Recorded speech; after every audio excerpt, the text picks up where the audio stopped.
Has mencionado un movimiento, tú lo has contextualizado en Estados Unidos, que es el de las tradwives, le llaman aquí, que son mujeres que hacen de alguna forma una reivindicación de la ama de casa tradicional. Aquí hay una figura muy conocida, se llama Rorro, que hace unos vídeos en los que realiza o cocina o hace manualidades o prepara un regalo para su chico, que se llama Pablo. Y esto ha generado una ola de críticas y una polémica que yo no termino de entender bien del todo, en el sentido de que es una mujer que toma ella la iniciativa de, aparte de que es un personaje a todas luces, aunque parece que hay gente que no lo ve, pero que toma ella la iniciativa de, pues me apetece hacerle un regalo a mi chico ha dicho que le gusta mucho no sé qué y he decidido cocinar esto esta noche para él.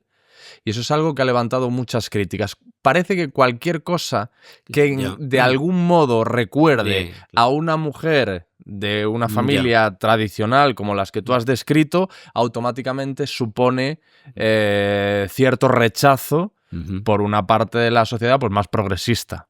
¿Tú esto lo entiendes? Yo, lo que cuentas de esta chica, no he visto sus vídeos, he visto un trocito. Más o menos es lo que te digo. Y yo creo que, hombre, lo suyo en una pareja es que los dos tengan detalles el uno con el otro. Claro, pero el chico no tiene TikTok claro. Y luego es lo que hace la... Si esto es una cosa que es unidireccional, recuerda un poco los consejos que daba la sección femenina. No sé si has leído Usos amorosos de la posguerra de Carmen Martín Gaite, que recogía estas frases de Pilar Primo de Rivera, de ten la casa limpia, sé comprensiva, cuando venga tu marido llévale las zapatillas, llévale el batín. Pues esa situación de servidumbre de una mujer, pues si es exclusivamente de la mujer hacia el hombre, no me parece bien y entiendo que suscite rechazo. ¿Es una elección de la mujer, como parece ser en este caso? Sí, pero es que yo pienso que en una relación de pareja los detalles tienen que ser mutuos. Yo a mi mujer le llevo las zapatillas muchas veces, recojo la cocina. No es que me considere un marido ejemplar, pero es que creo que en cualquier forma de convivencia los detalles tienen que ser mutuos. Y yo creo que eso es lo que le da a una pareja solidez y perspectivas de futuro. Entonces, si lo que se pretende es volver a una situación de servidumbre, pues no me parece sensato. Pero que se critique que una persona tenga detalles con la otra, me parece absurdo. O sea, me parece muy bien. Si a ella le gusta cocinar para su pareja, pues no me parece nada mal. Pero también espero que él la corresponda con detalles similares. Yo, por ejemplo, si cocino hago unos estropicios indescriptibles, porque se me da muy mal o lo quemo o lo saco antes de tiempo, pero intento compensar, pues yo qué sé, preparando una macedonia de frutas, poniendo la mesa, quitando los platos. Yo creo en la reciprocidad. Entonces también esta especie de alergia a todo lo que suene, como todo el pasado es malo. Pues, claro. Pues tampoco eso es así, ¿no? Tampoco yo recuerdo estas madres que estaban siempre en la cocina. También la figura de una madre era una cosa importante. Yo cuando mi mujer y yo estudiábamos, salíamos de la facultad, nos íbamos a casa de mi madre que vivía en el barrio de Argüelles y siempre nos tenía preparada la merienda. Y para nosotros era una fuente de felicidad. Entonces yo creo que tener esta especie de rechazo indiscriminado a todo lo que suene al pasado es como la antirreligiosidad visceral. O sea, yo entiendo que a mí hay muchas posturas de la Iglesia que no me gustan, pero ya todo lo que suene a cristianismo, a mí en una entrevista que yo le dije, mira, el cristianismo ha sido responsable de cosas negativas, pero también de cosas muy positivas. Por ejemplo, si te vas al mundo pagano, la noción de misericordia no existía. La idea de perdonar al enemigo no existía. El enemigo se le esclavizaba y se le exterminaba. O sea, realmente el cristianismo introduce un cambio cultural que no siempre se refleja en la realidad, porque Constantino, que se convierte al cristianismo, fue un emperador muy cruel, pero sí hay un cambio de mentalidad que lo ha desembocado en la Declaración Universal de Derechos Humanos o la Declaración de Derechos del Hombre y del Ciudadano. Eso tiene una impronta nítidamente cristiana. Por ejemplo, la idea del perdón. Y esto no lo digo solamente yo, lo dice Hannah Arendt en La condición humana, que ella era agnóstica. O sea, la idea de que gracias al perdón podemos reescribir el pasado y empezar de nuevo. Entonces, pues bueno, pues todo lo que suena a cristianismo ya de inmediato es objeto de befa, desprecio y rechazo. Todo lo que suene a las familias tradicionales también de inmediato provoca rechazo. Entonces, las familias tradicionales tenían, pues sí, la subordinación de la mujer, que no es algo deseable, pero también proporcionaban estabilidad. La felicidad que, no sé, imagino que a ti como hijo ver que tus padres se quieren te hace sentirte bien. Y yo he sido profesor y he tenido la mitad de mis alumnos, sus padres estaban separados. Y cuando había separaciones, por muy bien que se hicieran, generalmente repercutían en el equilibrio, en la felicidad y en el rendimiento de los alumnos. Hay situaciones, yo no estoy en contra del divorcio, pero pienso que es una decisión que hay que meditar muy bien y que no se puede tomar a la ligera, simplemente porque me he cansado de mi pareja, como me he cansado de coche y cambio de coche. Entonces yo, la de ultraderecha, por llamarlo de alguna manera, está teniendo éxito porque está haciendo una reivindicación que es en parte necesaria. Que es decir, el pasado no es tan abominable. Es como, por ejemplo, yo no soy aficionado a las banderas, pero en España la bandera española se asocia a la derecha.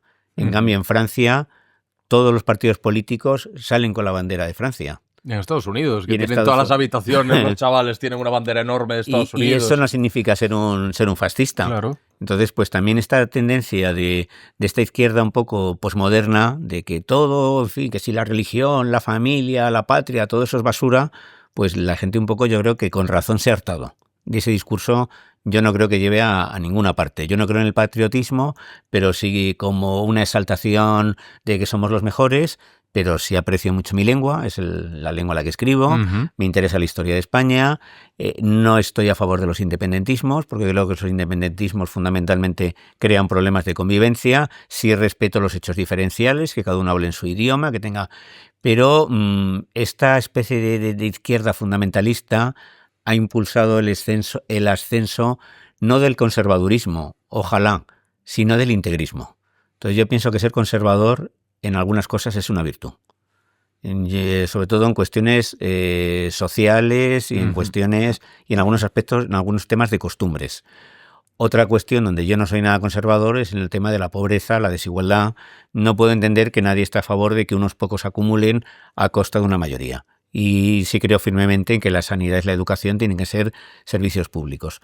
Pero si hay, yo pienso, una nostalgia de ciertas cosas del ayer, de ciertas cosas del pasado que nos daban estabilidad. Esas familias unidas, que se querían, estables, sí es necesario tener un hogar de referencia, un lugar al que volver. Yo recuerdo en una película de Robert Redford, Quiz Show, que el protagonista en un momento de crisis, ya mayor, que es un profesor universitario, vuelve a casa de sus padres a tomarse un bollo con un poco de leche. Entonces, esa sensación de tener un hogar, un foco de estabilidad, es necesario. Esa sensación de pertenencia a un paisaje, a una cultura, también nos da estabilidad, también nos hace sentirnos más seguros. Solo es negativo cuando tú descalificas al otro. Pero ¿qué tiene de malo tener apego a tu paisaje? ¿Qué tiene de malo tener apego a tu idioma? ¿Qué tiene de malo tener apego a tu familia? Yo creo que la izquierda, que en España en algunos aspectos camina hacia la irrelevancia, en ese aspecto se ha equivocado de una manera flagrante. Y yo creo que, bueno, aparte que ya a estas alturas hablar de izquierdas y derechas cada día resulta más complicado, ¿no? Porque no está muy claro. Yo creo que la política está cambiando de registro y hay que buscar pues expresiones nuevas. Esto es peligroso, porque cuando dices esto ya te acusan de inmediato de fascistas, ¿no? Ni de izquierdas ni de derechas. Eso es lo que decía José Antonio Primo de Rivera, ¿no? Sí. Eres un fascista. Pero yo creo que el ser humano necesita raíces. Necesita pues un paisaje. Yo no sé si tú crees gallego, estás apegado a tu tierra. A mi Galicia me gusta muchísimo. La verdad, las veces que está en Galicia me ha parecido... He encontrado siempre gente muy acogedora. Santiago de Compostela... Lo somos, vamos. Santiago de Compostela me parece un sitio maravilloso. Vigo me gustó muchísimo. Tengo allí muy bonito. Grandes amigos. Entonces el apego a la tierra, el apego a tu cultura, el apego a tu idioma, el apego a tu hogar. Yo pienso, por ejemplo, en la familia Baroja. Vivían todos juntos. A mí eso me parece una utopía. En un caserío, cuando a los 35 años Pío Baroja empezó a ganar dinero, se compró una casona en Ichea y allí acabaron viviendo su madre, sus hermanos, sus sobrinos. El ser humano es un animal social. La palabra clan no me gusta porque suena a banda, ¿no? Entonces, el que no es del clan, no. Nuestras obligaciones morales se extienden más allá de nuestro clan, más allá de nuestro grupo. Pero sí necesitas sentirte acogido, querido. Sí necesitas una familia estable. Y es un poco y sí necesitas una pareja. O sea, yo ahora que, por ejemplo, mi mujer ha pasado un cáncer y yo he pasado por una cardiopatía isquémica, 2 enfermedades potencialmente mortales, mientras me estaban metiendo los catéteres, que no es una experiencia muy agradable, para meterme los stent, saber que mi mujer estaba esperándome en la habitación, me hizo afrontar ese momento con mucha más tranquilidad. Y a ella, cuando le ponían quimioterapia, que yo estuviera a su lado, le trajera comida, la arropara si tenía frío, pues también aliviaba su sufrimiento. Entonces yo creo que el amor casi es lo que justifica nuestra existencia. El que no ama no vive, no se realiza como ser humano. Yo no creo, si tienes una gran carrera profesional, pero no has amado ni has sido amado, tu vida es un fracaso absoluto.